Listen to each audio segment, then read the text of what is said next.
रघुवंशपुरम आश्रम के केशव प्रिय गौशाला के मध्य स्थित इस अति सुंदर सुरम्य कथा पंडाल में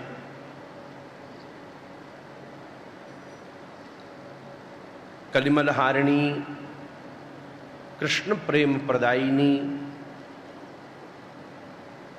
धर्म अर्थ काम मोक्ष चतुर्विध पुरुषार्थ प्रदायिनी पंचम पुरुषार्थ प्रेम तत्व प्रदायिनी साक्षात भगवान की दिव्य वांगमयी मूर्ति श्रीमद् भागवत जी की ये सुमधुर रस कथा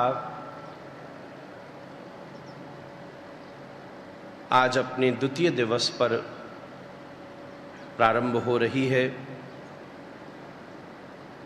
जिनकी कृपा और अनुग्रह से इन मंगलमयी तिथियों में हमें कथा गाने का अवसर बना, ऐसे पूज्य चरण संत श्री मुरलीधर जी महाराज, आदरणीय माँ और आप अपने परिवार कुल कुटुंब के मध्य बैठकर श्रवण कर रहे हैं, ये समाज के लिए एक बड़ी प्रेरणात्मक बात है। भक्ति में तो सबसे पहले श्रवण भक्ति का ही संधान हुआ है। सही बात तो ये है, श्रवण का ही प्रसाद वर्णन है महाराज, कीर्तन है।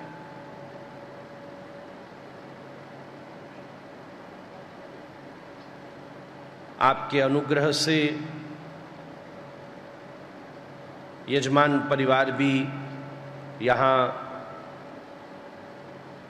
संपूर्ण व्यवस्था से मुक्त होकर केवल भजन साधन पूर्वक श्रवण करने का ये जो सद सौभाग्य प्राप्त किए हैं, निश्चित रूप से आपके पूर्व पुरुषों के सद्धर्म का ही ये परम प्रभाव और प्रसाद है। संत के सानिध्य में तो विश्राम भी होता है, आराम भी होता है और श्री राम भी होता है महाराज। यहाँ शहर की दौड़ धूप से कई लोगों को आराम भी मिलेगा। सीधी बात है, गौ माता हो, यज्ञशाला हो, विप्र सेवा हो, तो अपने आप विश्राम भी मिलेगा। और जब महाराज जी के मुख से कथा गाई जाएगी तब श्री राम भी मिलेंगे महाराज। आप पंडाल में आराम से भी बैठे हैं, विश्राम से भी बैठे हैं और श्री राम के सानिध्य में भी बैठे हैं। आनंद की बात यह है कि तीनों अक्षरों में राम है। जीवन के विष दूर हो जाएं राम की कृपा से, तब विश्राम होता है महाराज। विष शब्द का एक अर्थ वासना भी है। सुबोधिनी में श्रीपाद महाप्रभु जी वल्लभाचार्य जी ने विष जलाप्याद की व्याख्या में गोपी गीत के वर्णन किया। विष शब्द का अर्थ वासना भी है। तो जब राम जी की कृपा से जीवन की वासना निवृत्त हो जाती है, तब जीव को विश्राम मिलता है महाराज। जब उसका मन, उसका प्रारब्ध, उसकी चित्त वृत्तियां पवित्र हो जाए, शरीर को शांति पहुंचना आराम है, मन को शांति पहुंचना विश्राम है, आत्मा को शांति मिल जाना श्री राम है महाराज।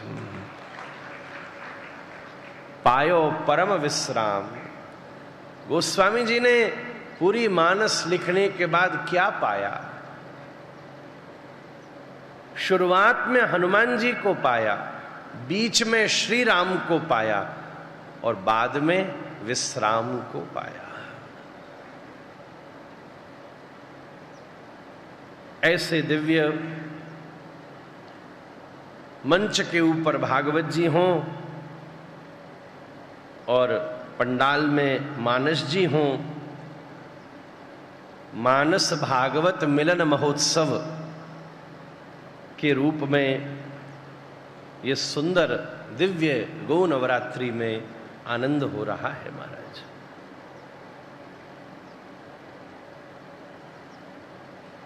कृष्ण का आचरण वर्णन ही है महाराज जी, और राम का आचरण श्रवण ही है महाराज जी।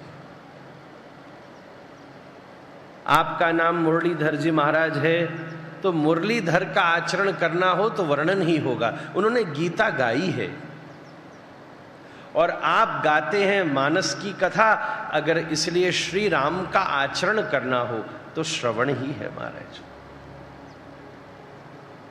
राम जी बोलते ज्यादा नहीं है, सुनते खूब हैं महाराज।